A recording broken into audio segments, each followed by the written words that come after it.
إن الحمد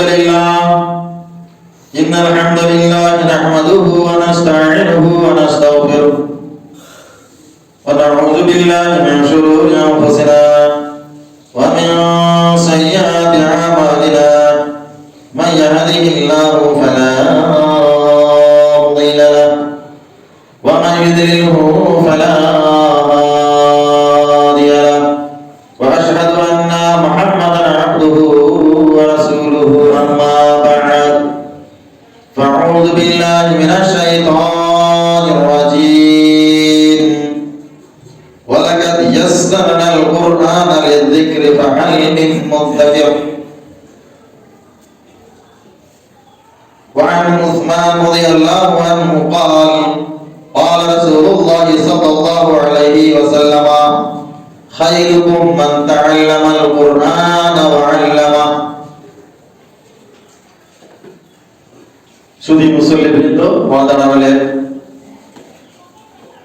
মুসলিম ভাতৃ ও মাতাবৃন্দ, আজকের এই জুমার খুতবায় আমি কোরআন হতে একটি আয়াত তেলাওয়াত করেছি। সূরা কামারের 17 নম্বর আয়াত তেলাওয়াত করেছি আর বুখারী শরীফ থেকে একটি হাদিস পাঠ করেছি।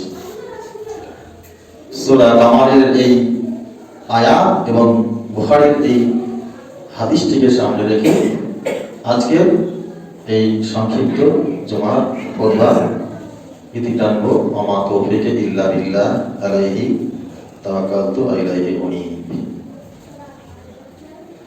আল্লাহ সুবহানাহু ওয়া তাআলা এই বিশ্বটাকে সৃষ্টি করেছেন, এই পৃথিবীটাকে তিনি সৃষ্টি করেছেন। এই পৃথিবীটা কিভাবে চলবে, এই পৃথিবীতে কিভাবে সুখ শান্তি বিরাজ করবে, সেটা যিনি পৃথিবীকে সৃষ্টি করেছেন তিনি ভালো জানবেন। কেননা বাড়ির ভিতরে কি আছে সেটা বাড়ির মালিকই বেশি জানবেন। আহলু বাইত ইয়ালামু মা ফি বাইতিহি, আরবি প্রবাদ বাক্য যে বাড়ির ভিতরে কি আছে সেটা বাড়ির মালিক বেশি জানে। তো কোনো ম্যানুফ্যাকচার, কোনো প্রোডাক্ট, কোনো কোম্পানি যে প্রোডাক্টটা তৈরি করে সেই প্রোডাক্টটা, সেই মালটা কিভাবে চলবে, কিভাবে চালালে উপকৃত হওয়া যাবে, কিভাবে চালাতে হবে, তার সমস্ত ইনস্ট্রাকশন কিন্তু দিয়ে দেয়। সেই ইনস্ট্রাকশন অনুপাতে যদি আমরা সেই প্রোডাক্টটাকে চালাই তাহলে কিন্তু সেই প্রোডাক্টটা আমাদের উন্নতি দেবে, লাভ দেবে, আমরা সেই প্রোডাক্ট থেকে উপকৃত হতে পারবো। আর যদি আমরা ম্যানুফ্যাকচার বা কোম্পানির গাইডলাইন, কোম্পানির দেওয়া নির্দেশ অনুপাতে যদি সেই প্রোডাক্টটা, সেই জিনিসটা যদি আমরা ব্যবহার না করি, নিজের ইচ্ছা মতো ব্যবহার করি, তাহলে কিন্তু সেই প্রোডাক্টটা যে কোনো সময় বিকল হতে পারে, যে কোনো সময় বিপদ ডেকে আনতে পারে। তো আল্লাহ সুবহানাহু ওয়া তাআলা এই পৃথিবীটাকে সৃষ্টি করেছেন এবং এই পৃথিবীটা কিভাবে চলবে, পৃথিবীতে কিভাবে শান্তি প্রতিষ্ঠিত হবে, পৃথিবীতে কিভাবে সুষ্ঠুভাবে চলবে তার একটা তিনি গাইডলাইন দিয়েছেন। তার একটা দিয়েছেন সেই গাইডলাইন বা সেই নির্দেশিকাটার নাম হচ্ছে আল কোরআন। আল্লাহ সুবহানাহু ওয়া তাআলা এই পৃথিবীটাকে পরিচালনা করার জন্য, পৃথিবীর মধ্যে শান্তি প্রতিষ্ঠিত করার জন্য, পৃথিবীর মধ্যে শৃঙ্খলা আনার জন্য, পৃথিবীর মধ্যে সুখ আনার জন্য এই গ্রন্থমুকুট আল কোরআনটাকে তিনি পাঠিয়েছেন। এই কোরআনটা কারোর কোনো নিজের লেখা, নিজের মন গড়া কোনো বাক্য, কোনো কথা নয়। সেটা আল্লাহ সুবহানাহু ওয়া তাআলা কোরআন মাজিদের মধ্যে বারবার ঘোষণা করে দিয়েছেন। সেই সম্পর্কে বিস্তারিত আলোচনা করতে গেলে সময় অনেক লেগে যাবে, কারণ জুমার খুতবা বেশি আলোচনা করা যাবে না। তো এই কোরআন সম্পর্কে আমরা আলোচনা করব। আজকের আলোচ্য বিষয় হবে কোরআন পাঠ করার ফজিলত। আজকে যদি শেষ না হয় ধারাবাহিকভাবে চলবে কোরআন পাঠ করার কি ফজিলত। তাহলে কোরআন জিনিসটা কি সেটাকে আমাদেরকে চিনতে হবে। এই কোরআন শব্দটি কারা শব্দ থেকে উৎপত্ত, অর্থাৎ রুট অফ ভার্ব হচ্ছে কারা, কফ, র আর হামজা।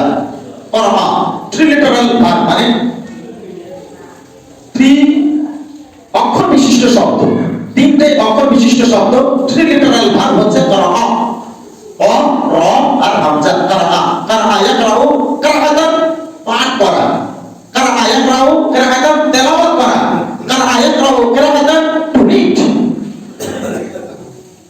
তো এর আগে আমরা আলোচনা করেছিলাম যে আল্লাহ সুবহানাহু ওয়া তাআলা সর্বপ্রথমে যে কোরআন মজিদের মধ্যে আয়াতটি নাযিল করেছিলেন সেটা ছিল ইকরা, পাঠ করো। দেখো আল্লাহ এই কোরআনটাকে নাযিল করেছিলেন ইকরা দিয়ে, আর তার নাম হচ্ছে কি কোরআন, অর্থাৎ পাঠ করার একটা গ্রন্থ। এর শাব্দিক অর্থ হচ্ছে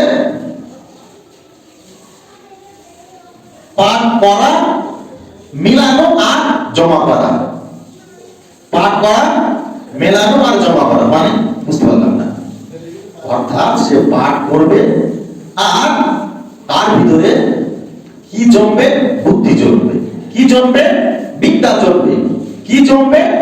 তার ভিতরে বিদ্যা আসবে। যে কোরআন তেলাওয়াত করবে তার ভিতরে বিদ্যা আসবে, আর যার ভিতরে বিদ্যা আসবে তার ভিতরে বুদ্ধি আসবে, আর যার ভিতরে বুদ্ধি আসবে তার ভিতরে বিবেক তৈরি হবে। যার ভিতরে বিবেক থাকবে সে ভালো মন্দ বিচার করতে পারবে, কোনটা ভালো কোনটা মন্দ সেই জিনিসটা সে বিচার করতে পারবে যদি সে পড়ে। কি পড়ে? কোরআন পড়ে। কেন কোরআন পড়তে হবে? কারণ কোরআনের নাম হচ্ছে ইকরা, পড়ো। কোরআনের নাম হচ্ছে কিরাআ, পড়ো। এটা তো ছিল কোরআনের শাব্দিক বা আক্ষরিক শব্দের অর্থ। এবার আমরা দেখি এর পরিভাষাটা কি বলা হয়েছে। আল কুরআনুল কারীম হুয়া কালামুল্লাহ, কোরআন হচ্ছে আল্লাহর কথা। কোরআন কালামুল্লাহ, আল্লাহর কথা। আল কুরআন খালকুল্লাহ নয়, আল্লাহর। আল কুরআন কালামুল্লাহ, কোরআন আল্লাহর সৃষ্টি নয়, বরঞ্চ কোরআন হচ্ছে আল্লাহর বাক্য, আল্লাহর কথা। তারপরে কি? আল কুরআনু কালামুল্লাহ মুনাজ্জালুন আলা নবিয়্যি মুহাম্মদ সাল্লাল্লাহু আলাইহি ওয়াসাল্লাম, কোরআন হচ্ছে আল্লাহর কথা, যে কথাটা শেষ নবী মুহাম্মদ সাল্লাল্লাহু আলাইহি ওয়াসাল্লামের উপরে নাযিল হয়েছিল মুআজিজাতান বিল্লাহি, আল্লাহর পক্ষ থেকে, মুআজিজা স্বরূপ, আল্লাহর পক্ষ থেকে অলৌকিক ঘটনা স্বরূপ, আল্লাহর পক্ষ থেকে একটা হতবাককারী বিষয় স্বরূপ। নাম্বার 1। নাম্বার 2, মুতাআব্বাদ বিতিলাওয়াতিহি, এই কোরআন শরীফকে পাঠ করা, পবিত্র কোরআনকে তেলাওয়াত করা, হোলি গ্লোরিয়াস কোরআনকে পাঠ করা হচ্ছে ইবাদত। মুফতাতিহুন বিসূরা ফাতিহা, কোরআনটা শুরু হয়েছে সূরা ফাতিহা দিয়ে। ফাতিহা মানে হচ্ছে ওপেনিং। তো সূরা ফাতিহাকে এই জন্য ফাতিহা বলা হয় কারণ কোরআনটা শুরু হয়েছে সূরা ফাতিহা দিয়ে। আর মুনতাহি বিসূরাতিন নাস, আর কোরআনটা শেষ হয়েছে কি দিয়ে? সূরা নাস দিয়ে। এটা হচ্ছে কোরআনের পরিচয়।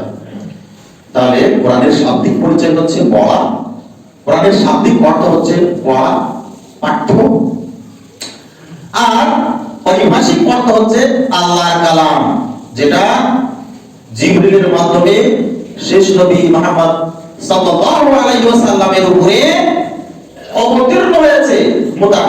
কি হিসেবে? আল্লাহর অলৌকিক বস্তু হিসেবে, হতবাককারী বস্তু হিসেবে। মুতাআব্বাদ বিতিলাওয়াতিহি, যেটা তেলাওয়াত করা হচ্ছে নেকির কাজ, পুণ্যের কাজ, সওয়াবের কাজ, যা শুরু হয়েছে সূরা ফাতিহা দিয়ে, শেষ হয়েছে সূরা নাস দিয়ে।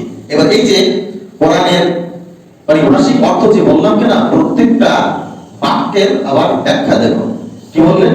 যে কালামুল্লাহ, কোরআন হচ্ছে আল্লাহর কালাম। কোরআন কোনো মানুষের কথা নয়, নবীর কথা নয়। এবার আমাদের মনে একটা প্রশ্ন জাগতে পারে যে না আল্লাহ, আমরা জানি যে কোরআন নবী না, নবী সাল্লাল্লাহু আলাইহি সাল্লামের উপর কোরআনকে নাযিল করা হয়েছিল, অবতীর্ণ করা হয়েছিল। তিনি কোরআন, তিনার আক্ষরিক জ্ঞান ছিল না। অনেকজন হয়তো বলতে পারে যে ও তাহলে আমরা এমন নবীর উম্মত যে নবী নিরক্ষর, যে নবী পড়তে জানতো না, যে নবী অক্ষর জ্ঞান ছিল না, যে নবী মূর্খ, তাহলে আমরা মূর্খ নবীর উম্মত নয়। মূর্খ আলাদা জিনিস আর স্বাক্ষর আলাদা জিনিস। ভালো করে বুঝুন, মূর্খ আলাদা জিনিস আর স্বাক্ষর আলাদা জিনিস।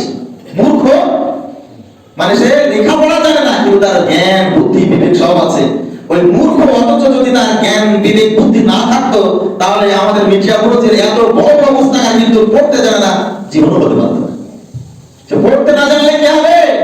তার জ্ঞান বুদ্ধি আমাদের কাছে, সেই জন্য তো আল্লাহ রহমতে জ্ঞান বুদ্ধি কাটিয়ে লক্ষ লক্ষ কোটি কোটি টাকা সে ইনকাম করতে পারছে। দ্যাট মিন্স সে মূর্খ, কিন্তু সে নিরক্ষর, কিন্তু সে মূর্খ না। তো আল্লাহ নবী কি ছিলেন? নিরক্ষর, অক্ষর জ্ঞান ছিল না, কিন্তু জ্ঞান, গরিমা, বুদ্ধি, বিবেক, বিচক্ষণতা, দর্শন সবকিছু ছিল আল্লাহ প্রদত্ত। সেই জন্য তিনি, এবার আমি বলি যে তাকে নিরক্ষর কেন করা হয়েছিল? কারণ আমাদের প্রেস্টিজে লাগে যে আমরা নিরক্ষর নবীর উম্মত। চলো সেই জিনিসটা জেনে নিই। যদি আল্লাহর নবীকে স্বাক্ষর করা হতো, আল্লাহর নবী যদি লেখাপড়া করতে পারতেন, আল্লাহর নবী যদি লিখতে পারতেন, কোরআনের যারা শত্রু, কোরআনের যারা দুশমন, কোরআনের উপরে যারা ঈমান আনে না, তারা বলতো ও এটা তো নবী মুহাম্মদ সাল্লাল্লাহু আলাইহি ওয়াসাল্লাম নিজেকে বড় দেখানোর জন্য, নিজেকে সাহিত্যিক দেখানোর জন্য, নিজেকে কবি দেখানোর জন্য এই জিনিসটা তৈরি করে তোমাদেরকে দিয়েছে, আর তোমরা তাই নিয়ে না লাফালাফি করছো। সেই জন্য আল্লাহ সুবহানাহু ওয়া তাআলা তাকে নিরক্ষর করে রাখলেন, যাতে করে মানুষ বলতে না পারে যে ও নবী নিজেই লেগে এই সমস্ত কোরআনগুলো তৈরি করেছেন। সেই জন্য আল্লাহর নবীকে নিরক্ষর করে রেখে দিলেন। নাম্বার 1। নাম্বার 2, নবী যদি স্বাক্ষর হতেন, নবী যদি লিখতে জানতেন, পড়তে জানতেন, তাহলে নিশ্চয় নবীকে পুরো শিক্ষকের কাছে যে শিখতে হতো, নিজে নিজে পড়াশোনা হবে না। আপনাকে অনেক আল্লাহ পয়সা দিয়েছেন, আপনি ভাবলেন যে আমি পড়াশোনা তো জানিনি, পড়তে জানিনি, লিখতে জানিনি, আল্লাহ আমাকে অনেক পয়সা দিয়েছে, কাঁড়ি কাঁড়ি বস্তা বস্তা কিতাব, বই, মোটা মোটা বই কিনে নিয়ে আসবো আর পড়া শিখবো, জীবনে হবে না। আপনি যতক্ষণ পর্যন্ত শিক্ষকের কাছে না যাবেন, ততক্ষণ পর্যন্ত আপনি নিরক্ষর হয়েই থেকে যাবেন, স্বাক্ষর হতে পারবেন না, আপনি পড়তে পারবেন না। এইবারে যদি আল্লাহর নবী স্বাক্ষর হতেন, তাহলে কোন শিক্ষকের কাছে পড়তে যেতে হতো? তাহলে আল্লাহর নবী সারা বিশ্বের সেরা, সারা বিশ্বের গুরু, সেই সারা বিশ্বের গুরু যদি আবার কেউ গুরু হতো, তাহলে আল্লাহর নবী ছোট গুরু হয়ে যেত, আল্লাহর নবীকে যে পড়িয়েছে সে বড় গুরু হয়ে যেত। আমরা বলতাম আমরা শেষ নবীর উম্মত, সেই জন্য আমরা we are proud to be a উম্মত অফ লাস্ট মেসেঞ্জার মুহাম্মদ সাল্লাল্লাহু আলাইহি সাল্লাম। আমরা শেষ নবী মুহাম্মদ সাল্লাল্লাহু আলাইহি ওয়াসাল্লামের উম্মত, সেই জন্য অহংকার বোধ করি। ওই লোকটা বলবে কোন নবীর তোমরা উম্মত? নবী মুহাম্মদের আমরা উম্মত। ও আরে নবী মুহাম্মদ তো আমার কাছে পড়াশোনা করেছে, তাহলে আল্লাহ নবী ওর কাছে পড়াশোনা করেছে, তাহলে শিক্ষক হয়ে গেল। তাহলে ছাত্র চাইতে শিক্ষক কিন্তু বড় হয়ে যায়। সে বলতো ও তোমার যে নবী তোমরা উম্মত না, যে নবীকে তোমরা নিয়ে এত নাচানাচি করছো না, তাকে তো আগেই পড়িয়েছি। তাহলে আল্লাহর নবীর সম্মানটা কম হয়ে যেত শিক্ষকের কাছে, আল্লাহর নবী গুরু, সে গুরু হয়ে যেত। সেই জন্য আল্লাহ তাবারাক ওয়া তাআলা নবীকে নিরক্ষর করে রেখে দিলেন। আলহামদুলিল্লাহ, যাতে করে কেউ দাঁড়াই না করতে পারে যে ও নবীকে তো আমি পড়িয়েছি, সেই নবীর উম্মত হয়ে তুমি গর্ব করছো, বরঞ্চ আমার উম্মত হয়ে তোমাকে গর্ব করা দরকার। তো আল্লাহ সুবহানাহু ওয়া তাআলা সেই জন্য নবী মুহাম্মদ সাল্লাল্লাহু আলাইহি ওয়াসাল্লামকে এই দুটো কারণে নিরক্ষর করে রাখলেন, যে লোকে যেন বলতে না পারে ও নিজে হাতে লিখেছে, লোকে যেন বলতে না পারে ও এটা নবী, ও গুরু, ওর গুরু আছে আলাদা। কারণ এরকম অবজেকশন আল্লাহর নবীর উপরে বারবার এসেছে, যেহেতু নিজের থেকে লেখে। তারপরে দ্বিতীয় যেটা কথা বলা হচ্ছে, কোরআন হচ্ছে একটা মুআজিজা। এই মুআজিজা শব্দের অর্থটা বোঝার আমরা এখন চেষ্টা করি। মুআজিজা আজিজ করনে ওয়ালা, বাংলাতে হতবাককারী, নির্বাককারী। হতবাককারী মানে হতবাক হয়ে যায়, হতভম্ব হয়ে যায়, মানে কি কর্তব্য বিমূঢ় হয়ে যায়। আরো কঠিন হয়ে যাচ্ছে। হতবাক মানে এই কথাটা, এই কাজটা দেখার পরে মানুষের আর কোনো জবাব থাকে না, নির্বাক, লা জবাব। মানে কোরআন হচ্ছে এমন একটা জিনিস যে কোরআনটা মানুষ শুনলে, কোরআনটা মানুষ দেখলে, কোরআনটা মানুষ পড়লে একেবারে হতবাক হয়ে যাবে। কোরআন কোরআনের সামনে সে আর কোনো নাক গলাতে পারবে না, দাল গলাতে পারবে না। হুজুর এরকম তো আপনি বললেন, কই আমাদের কাছে বাড়ি তো কত কোরআন আছে, আমরা তো কোরআন থেকে কত নাক গলাই। কোরআন রইল পড়িয়া নজর দিলে না তাই, নকল লইয়া টানাটানি করো, মুসলিম সেই আমরা হয়, আমরা তো কই নাক গলে, কই কোরআন আমাদের কাছে তো মুজিজা মনে হয় না। আরে সোনার মর্ম স্বর্ণকার ছাড়া কামার বুঝবে না। আপনার হাতে ম্যাটেরিয়ালস আছে, সেটা সোনা না চাঁদি না রূপো নাকি সেটা আমি আপনি বুঝতে পারবো না, যে স্বর্ণ কার হবে সে বুঝতে পারে। তো কোরআন যে আল্লাহর মুজিজা, কোরআন যে আল্লাহর পক্ষ থেকে একটা অলৌকিক ঘটনা, সেটা আমরা কেউ বুঝতে পারবো না। একটা ধারণা বলে আপনাদেরকে বোঝানোর চেষ্টা করি যে কোরআনটা কত বড় মুজিজা। নাম্বার 1, কোরআনকে আপনার বাড়িতে যে কোরআনটা আছে সেই কোরআনটা একবার খুলে দেখবেন। সেই কোরআনটা শুরু হয়েছে বা দিয়ে, অর্থাৎ বিসমিল্লাহির রহমানির রহিম, বা দিয়ে কোরআনটা শুরু হয়েছে। আর কোরআন লাস্টের দিকে চলে যাবেন, সেই লাস্ট বেলায় দেখবেন সিন দিয়ে শেষ হয়েছে। তাহলে বা দিয়ে শুরু হলো, সিন দিয়ে শেষ হলো, ওই বা আর সিনকে যুক্ত করে দিন, হয়ে যাবে বাস, দ্যাট মিন্স ইনাফ। আর আমি মুসলিম, আমি মুসলিম, আমার আর কোন জিনিসের প্রয়োজন নেই, বাস কোরআন আমার লিয়ে কাফি হ্যায়।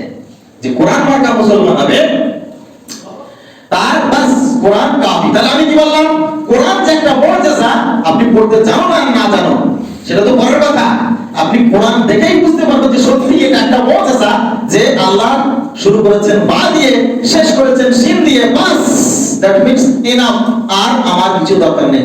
দেখুন কোরআন কত বড় মুজিজা, এই যে বাস কোরআন ছাড়া আমার আর কোনো জিনিসের প্রয়োজন নেই। নাম্বার 1। নাম্বার 2, এই কোরআনের লাস্টের দিকে 30 পারাতে একটা সূরা আছে, সেই সূরাটার নাম হচ্ছে কি? ফিল। সূরাটার নাম ফিল। ফিল মানে হাতি। তো যখনই আমরা হাতি শব্দটা মুখে বলি, তখন আমাদের চিত্তপটের মনের মধ্যে একটা প্রকাণ্ড জন্তু জানোয়ারের প্রতিচ্ছবি আমাদের মাথার মধ্যে চলে আসে, খেয়ালের মধ্যে চলে আসে, ইমেজের মধ্যে চলে আসে।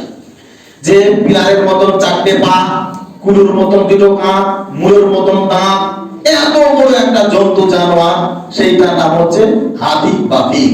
আল্লাহ সুবহানাহু ওয়া তাআলা একটা সূরা নাযিল করলেন, সূরাতুল ফিল।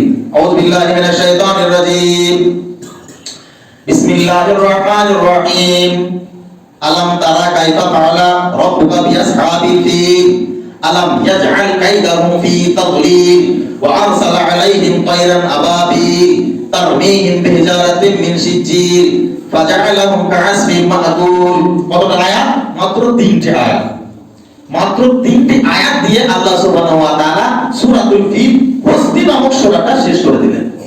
তো আমাদের মাথায় ছিল কত কিসকিস ছিল, তাহলে এত বড় সূরা হবে কেন? হাতিটা এত বড়, তাহলে হাতিতে এত বড়, যেখানে তাহলে সূরাটা এত বড় হওয়া দরকার ছিল। কিন্তু আল্লাহ সুবহানাহু ওয়া তাআলা মাত্র 5টা আয়াত দিয়ে হাতিকে শেষ করে দিলেন। তারপরে এই কোরআনের মধ্যে 114টি সূরার মধ্যে একটা সূরার নাম হচ্ছে নামাল।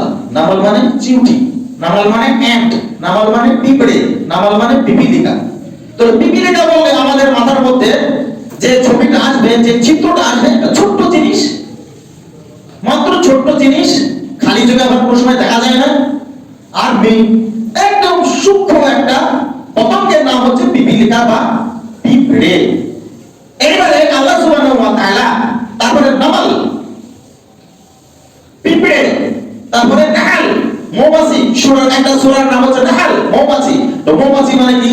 আমাদের মাথায় একটা চিত্র আসে, মনের মধ্যে একটা চিত্র আসে যে সূক্ষ্ম একটা জিনিস, 6টা পা, 2টো ডানা, একটা ডাক, মানে মধু চুষার সেই সুর, এতটুকু জিনিস আমাদের মনের মধ্যে, এতটুকু একটা চিত্র আমাদের মনের মধ্যে চিত্রায়িত হবে, অঙ্কিত হবে। কিন্তু আল্লাহ সুবহানাহু ওয়া তাআলা এই নামাল আর এই নাহাল এত বড় সূরা করে দিলেন, এত বড় সূরা করে দিয়ে দেখিয়ে দিলেন যে কোরআনটা হচ্ছে একটা মুজিজা, যে দেখতে মে সালা কা কাফি লেকিন अंदर बम रखता है। তাহলে কোরআনের বাইরে থেকেই বুঝতে পারা যাচ্ছে যে এটা কত বড় মুজিজা। আর দ্বিতীয় নম্বরে অর্থের দিকে আসি।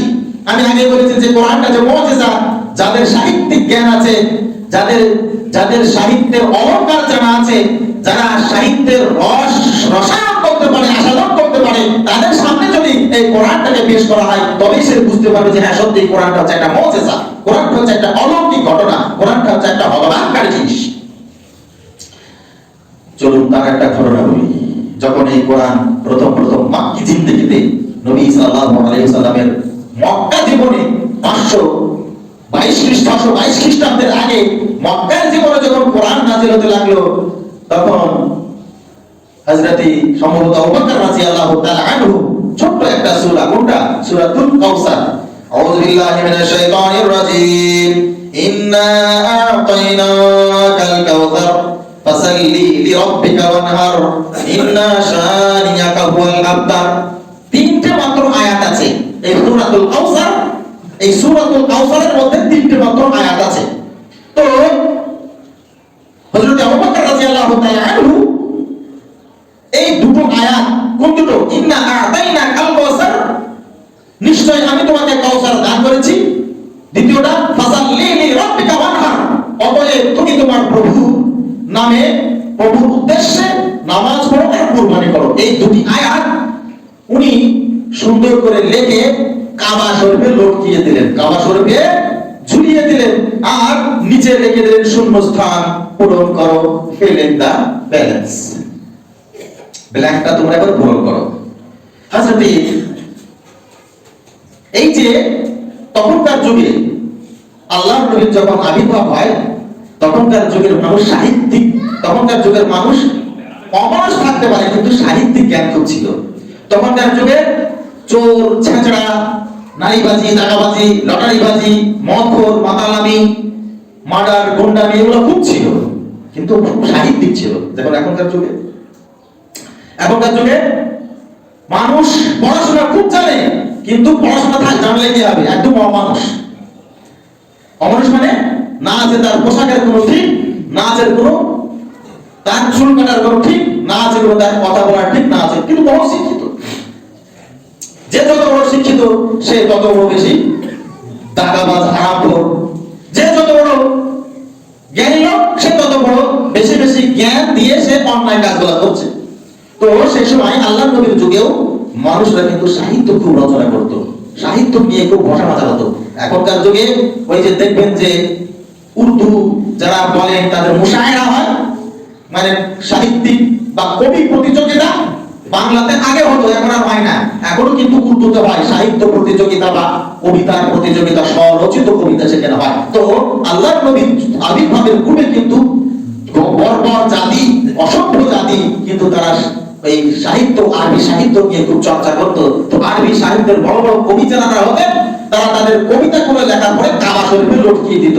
যার কবিতা কাবা শরীফে লটকানোর মতন সুযোগ পেত, যার কবিতাটা কাবা শরীফে ঝুলানোর মতন হতো, সেই ব্যক্তির একদম এখনকার যুগের যারা ফিল্ম স্টারের লোক, এখনকার যুগের যারা বড় বড় নেতা, তাদের চাইতেও বেশি তাদের সম্মান ছিল। কোন খানদান, কোন ফ্যামিলিতে যদি কেউ একজন কবি হয়ে যেত, তাদের জন্য ফখরের ব্যাপার, অহংকার। জানিস আমরা অমুক গোত্রের লোক, সেই গোত্রের একটা কবি আছে, এরকম তাদের অহংকার হয়ে যেত। একটা কবি যদি তাদের মধ্যে তৈরি হয়ে যেত, তার কবিতা যদি বাজারে চলতে লাগতো, তাহলে সেই কবির নামে কি হতো? সেই কবির নামে পার্টি হতো, কবির নামে পার্টি। উট জবাই করে কবির নামে খানা পিনা শুরু হতো। কেন? কারণ আমাদের মধ্যে একজন কবি হয়েছে। সেদিকে অনেক কবি ছিল। কবি কারা? যারা সাহিত্য নিয়ে চর্চা করে। তো কাবা শরীফে এই সূরা কাউসারের দুইটি আয়াত লটকিয়ে দেওয়া হলো, আর নিচে জিজ্ঞাসা চিহ্ন করে দেওয়া হলো, এই যে ফাঁকা স্থানটা আছে সেই স্থানটা পূরণ করো। তদানীন্তনকালের বড় বড় কবি, বড় বড় সাহিত্যিক, বিশেষ করে বড় বড় কবি, বড় বড় বক্তা সে যুগে ছিল, যে কবিদের কবিতা নিয়ে আজকে বড় বড় ইউনিভার্সিটিতে যাদের কবিতা নিয়ে পিএইচডি তৈরি হচ্ছে, পিএইচডি লেখালেখি চলছে, কত বড় মাপের তারা কবি ছিলেন। সেই সমস্ত বড় বড় কবি কাবা শরীফে লটকানো সূরা কাউসারের দুইটি আয়াত থেকে তাদের পাসিনা হয়ে গেছে, তারা হতবাক হয়ে গেছে, নির্বাক হয়ে গেছে, লাজবাব হয়ে গেছে, হতভম্ব হয়ে গেছে, কিং কর্তব্য বিমূঢ় হয়ে গেছে। এ আবার কেমন কবিতা যার কবির কোনো নাম নেই। আর আবার চ্যালেঞ্জ যে 3 নম্বরের যে ফাঁকা লাইনটা আছে সেটা পূরণ করো। কি? ইন্না আ'তাইনাকাল কাউসার ফাসাল্লি লিরাব্বিকা ওয়ানহার। এই দুটি আয়াত লেখা আছে। আর 3 নম্বরের যে ফাঁকা জায়গাটা আছে সেটা পূরণ করতে হবে। বড় বড় কবি, বড় বড় বক্তা, বড় বড় বাগ্মী তারা এসে এক জায়গায় হয়ে গিয়ে ওইটা পড়াশোনা করার পরে ওর মতন কেউ আর করতে পারলো না। যেরকম ভাবে কাজী নজরুলের একটা কবিতা আছে না, ফুলিতেছে জল দুলিতেছে তরি, ফুলিতেছে জল দুলিতেছে তরি, ফুলিতেছে জল দুলিতেছে তরি, ভুলিতেছি মাঝি পথ, কে আছো জওয়ান হও আগোয়ান, হাঁকিছে ভবিষ্যৎ। এবারে বানাচ্ছে চলিতেছে নারী দুলিতেছে শাড়ি, এরকম করে বানাচ্ছে। তো একটা কবিতা থেকে আর একটা কবিতা তৈরি করা হয়। তো ওরা এই সূরা কাউসারের দুটি আয়াত থেকে ওরা কবিতা তৈরি করতে যাচ্ছে, কিন্তু মিলছে না। মিললেও ওর ভিতরে যে অর্থের সামঞ্জস্যতা, বাক্যের ঝংকার, অর্থের রসায়ন, সেগুলো কিন্তু মিলছে না। কোথায় শেখ সাদী আর কোথায় ফকরুল্লাহ বললি হবে? বলছে শেখ সাদী ও মিলিয়ে দিল ফকরুল্লাহ, তাহলে কোথায় শেখ সাদী কোথায় ফকরুল্লাহ মিলল? এইরকম হয়ে যাচ্ছে। এইবারে ওই সমস্ত বড় বড় কবি সাহিত্যিক তারা এক জায়গায় হয়ে গিয়ে কি বললেন? ইন্না আ'তাইনাকাল কাউসার ফাসাল্লি লিরাব্বিকা ওয়ানহার, হাযাল কালামু লাইসা লিল বাশার। মানে ইন্না আ'তাইনাকাল কাউসার, নিশ্চয় আমি তোমাকে কাউসার দান করেছি। ফাসাল্লি লিরাব্বিকা ওয়ানহার, তুমি তোমার প্রভুর নামে নামাজ পড়ো আর কুরবানি করো। ওরা লিখলো হাযাল কালামু লাইসা লিল বাশার, এই কালামটা, এই কথাটা কোনো মানুষের হতে পারে না। আলহামদুলিল্লাহ। তাহলে দেখুন কোরআন যে একটা মুআজিজা, কোরআন যে একটা হতবাককারী, তার সামনে মানুষ একেবারে নতজানু হয়ে যায়, সারেন্ডার হতে বাধ্য হয়ে যায়। আমরা আরবিয়ান বাংলা ভাষায় সেই কোরআনটা বুঝতে পারি না, যার কারণে আমাদের কাছে মুআজিজা মনে হয় না। চলুন তাহলে এই কোরআন আর কোরআনের ব্যাখ্যা কি? মুআজিজা ওয়া মুতাআব্বাদ বিতিলাওয়াতিহি। আর এই কোরআনটাকে তেলাওয়াত করা হচ্ছে নেকির কাজ। আপনি পড়ছেন কোরআন, অর্জন করছেন জ্ঞান, পড়ছেন কোরআন, অর্জন করছেন জ্ঞান, কিন্তু আরেকটা এক্সট্রা ফ্যাসিলিটি আপনি পেয়ে যাবেন কি? যে আপনার নেকি হবে, আপনার সওয়াব হবে, আপনার পুণ্য হবে। মুতাআব্বাদ বিতিলাওয়াতিহি। চলুন এই কোরআন সম্পর্কে এইবার আমাদের জানতে হবে যে এই কোরআনের যে এত, কোরআন যে তেলাওয়াত করলে নেকি হয়, সেই নেকিটা কিভাবে অর্জন করা যায়। রাসূলুল্লাহ সাল্লাল্লাহু আলাইহি ওয়াসাল্লাম বললেন, عن عثمان رضي الله تعالى عنه قال قال رسول الله صلى الله عليه وسلم خيركم من تعلم القرآن وعلمه। বাংলা তরজমা শুনুন। উসমান রাদিয়াল্লাহু তাআলা আনহু তিনি বলেন যে রাসূল সাল্লাল্লাহু আলাইহি ওয়াসাল্লাম বলেছেন, খায়রুকুম, তোমাদের মধ্যে সবচাইতে উত্তম সেই ব্যক্তি, মান তাআল্লামাল কুরআন, যে ব্যক্তি কোরআন শিক্ষা অর্জন করলো, ওয়া আল্লামাহু, এবং অপরকে কোরআনের শিক্ষা প্রদান করলো। রাসূল সাল্লাল্লাহু আলাইহি সাল্লাম বলেছেন, তোমাদের মধ্যে সেই ব্যক্তি সবচাইতে উত্তম, তোমাদের মধ্যে সেই ব্যক্তি গ্রেট নয়, গ্রেটেস্ট ম্যান, সবচাইতে মহান, সবচাইতে বেটার নয়, গুড, বেটার, বেস্ট। আল্লাহ নবী বললেন গুড নয়, বেটার নয়, বেস্ট, বেস্ট অফ ইউ, তোমাদের মধ্যে সর্বোৎকৃষ্ট ব্যক্তি সেই কে? যে ব্যক্তি কোরআন শিক্ষা অর্জন করলো এবং অপরকে কোরআনের শিক্ষা দিল। আল্লাহ নবী তো বলতে পারতেন, তোমাদের মধ্যে সেই বড় ব্যক্তি যে ধন অর্জন করেছে আর হাতের পায়ের মতন বিধি করে দিয়েছে। আল্লাহ নবী তো বলতে পারতেন, তোমাদের মধ্যে সর্বোত্তম ব্যক্তি সেই যে ব্যক্তি মাদার টেরেসার মতন সেবা করেছে। তোমাদের মধ্যে সেই ব্যক্তি সর্বোত্তম যে বিদ্যাসাগরের মতন বিদ্যা ছড়িয়ে বেরিয়েছে। আল্লাহ নবী বললেন, তোমাদের মধ্যে সেই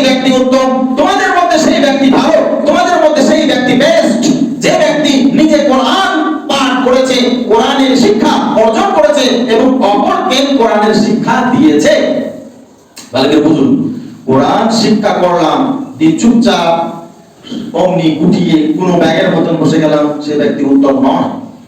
কোরআন শিক্ষা করলাম, তারপরে অপরকে কোরআন ছড়িয়ে দিলাম, সেই ব্যক্তি হচ্ছে সবচাইতে উত্তম ব্যক্তি।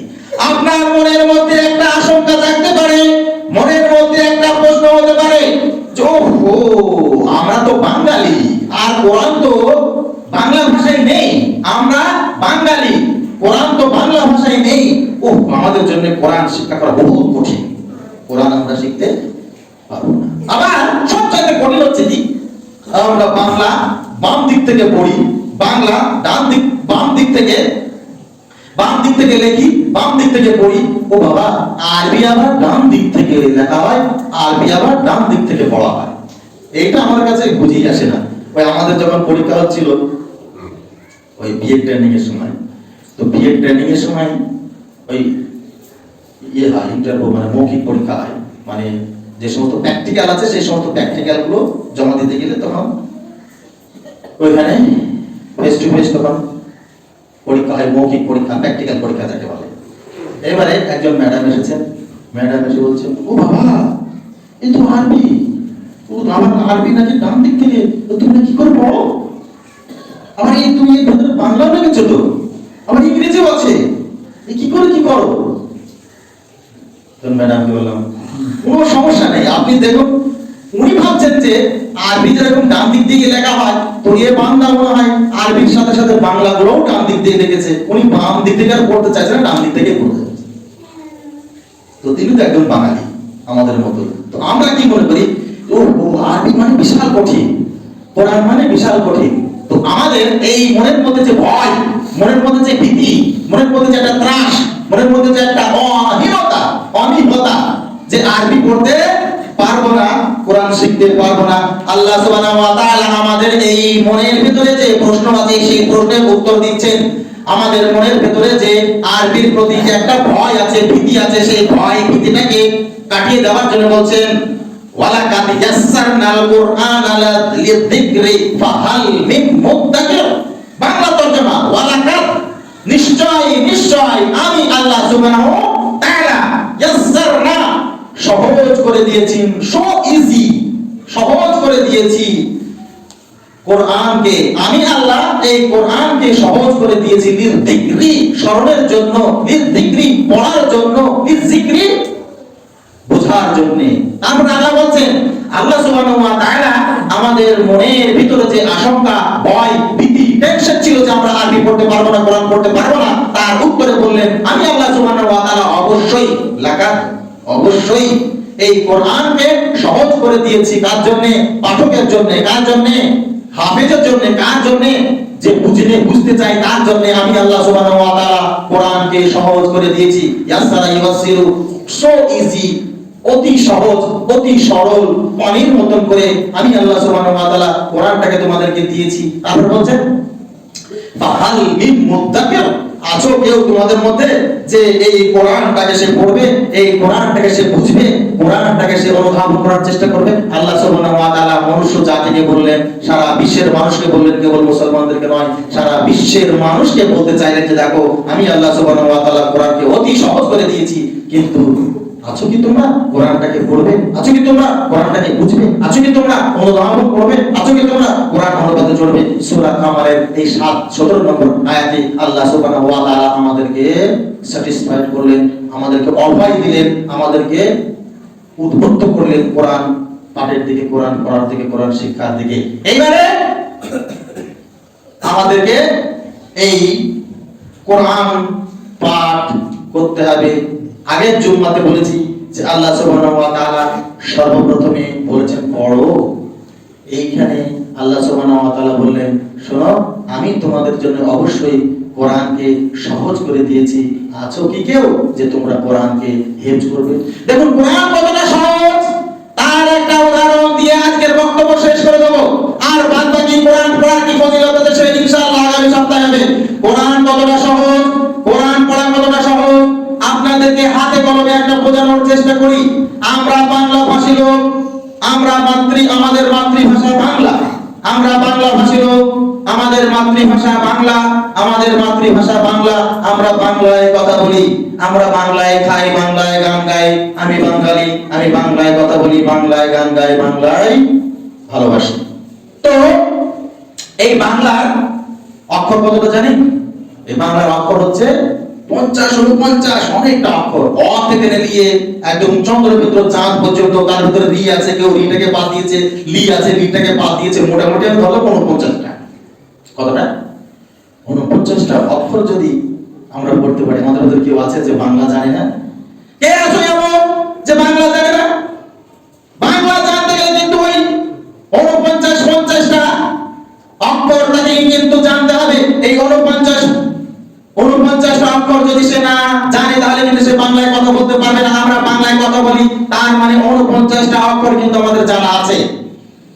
তারপরে আরেকটু বিদ্যার দিকে, শিক্ষার দিকে আমি যাই।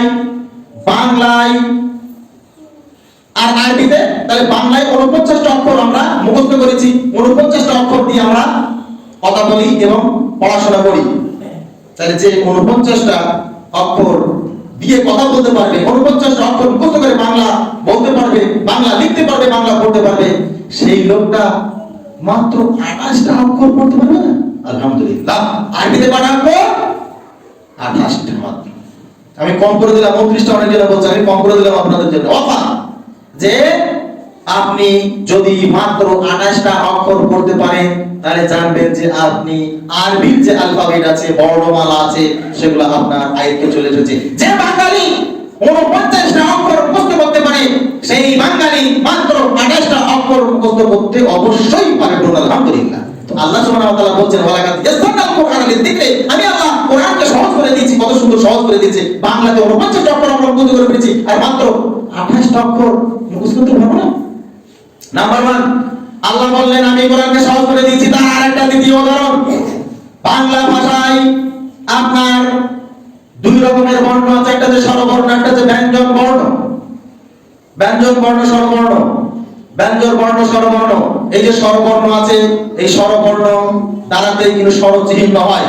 যেরকম আমরা বলি কয়টা ল কাল, তো আকা কোথায় থেকে এলো? ওই আ থেকে এলো আকা। কয় হর্ষি ল কি, তো হর্ষই থেকে এলো হর্ষি। তারপর কয় হর্ষু ল কুন, তাহলে হর্ষু থেকে এলো হর্ষু, মানে আকার ওকার থেকে একদম বিকার পর্যন্ত জফলা টফলা অনেক কিছু কতটা মুখস্থ করতে হয়। বাংলা ভাষায় পড়তে গেলে আপনাকে 11টা স্বরচিহ্ন মুখস্থ করতে হবে। কটা? বাংলা পড়তে গেলে, বাংলা লিখতে গেলে, বাংলা বলতে গেলে আপনাকে 11টা স্বরচিহ্ন মুখস্থ করতে হবে। এইবার আপনার মাথার ভিতরে কিন্তু বিপদ ঢুকে গেছে যে ওরে বাবা এত কঠিন। আরে তুমি তো বাংলায় কথা বলো, আমি বাংলায় গান গাই। তো বাংলায় গান গাইছো তো বাংলায়, তো পারো কি করে? আরে তুমি অজান্তে তোমার মাতৃকোলে কোলেই তুমি কতটা 11টা স্বরবর্ণ তুমি মুখস্থ করে ফেলেছো। তাহলে যে বাঙালি 11টা স্বরবর্ণ, স্বরচিহ্ন মুখস্থ করতে পারে, সেই বাঙালি মাত্র 3টি স্বরবর্ণ, 3টি স্বরচিহ্ন চিনতে পারবে না? বলুন আলহামদুলিল্লাহ। আল্লাহ সুবহানাহু ওয়া তাআলা বললেন, ওয়ালাকাদ ইয়াসসারনাল কুরআনা লিযিকরি, আমি আল্লাহ তাবারাক ওয়া তাআলা অবশ্যই কোরআনকে সহজ করে দিয়েছি শিক্ষার জন্য। কিরকম ভাবে? আরবি পড়তে গেলে মাত্র 3টি স্বরবর্ণ, 3টি স্বরচিহ্ন আপনাকে আমাকে জানতে হবে। বাংলা পড়তে গেলে 11টা জানতে হবে। আমাদের অজান্তে আমরা 11টা স্বরচিহ্ন মুখস্থ করতে পেরেছি, 11টা স্বরচিহ্ন বলতে পেরেছি, ব্যবহার করতে পেরেছি, লিখতে পেরেছি। তার মানে আমরা মাত্র 3টে স্বরচিহ্ন মুখস্থ করতে অবশ্যই পারবো, লিখতে অবশ্যই পারবো, পড়তে অবশ্যই পারবো। আল্লাহ বলেন, ওয়ালাকাদ ইয়াসসারনাল লিযিকরি, ওয়ালাকাদ ইয়াসসারনাল কুরআনা লিযিকরি, আমি আল্লাহ সুবহানাহু ওয়া তাআলা অবশ্যই কোরআনকে সহজ করে দিয়েছি পড়ার জন্য। দেখুন একদম হাতে কলমে আমাদের সামনে স্পষ্ট হয়ে গেল যে বাংলা আর আরবি, বাংলা আর কোরআন কত সহজ।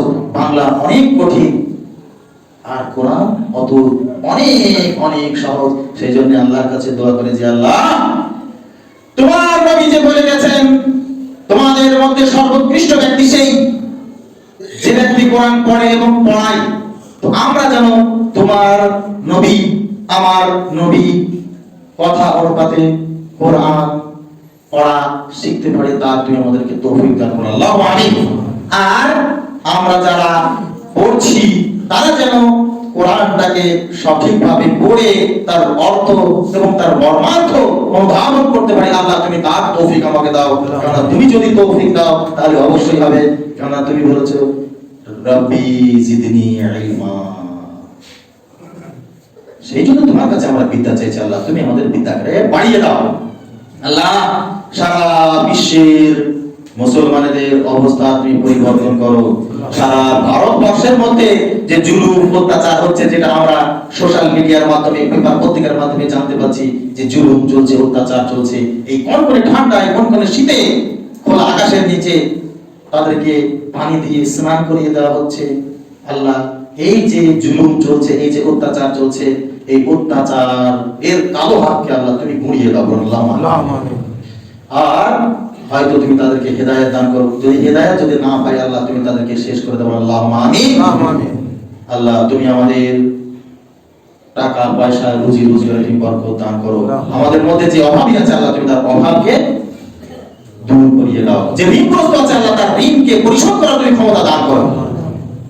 আল্লাহ আমাদের টাকা পয়সা তুমি বরকত নাজিল করো, কারবারে তুমি বরকত নাজিল করো, টাকা বাড়ি পরিবার পরিবর্তন করে তুমি বরকত নাজিল করো। আমাদের মধ্যে যে অসুস্থ আছে আল্লাহ তুমি তাকে শিফায়ে কামিলা দান করো। ইন্নাল্লাহা ইয়াকুলুল লিসান ওয়া ইদাতুন নাওদালা জওয়াদুল করো।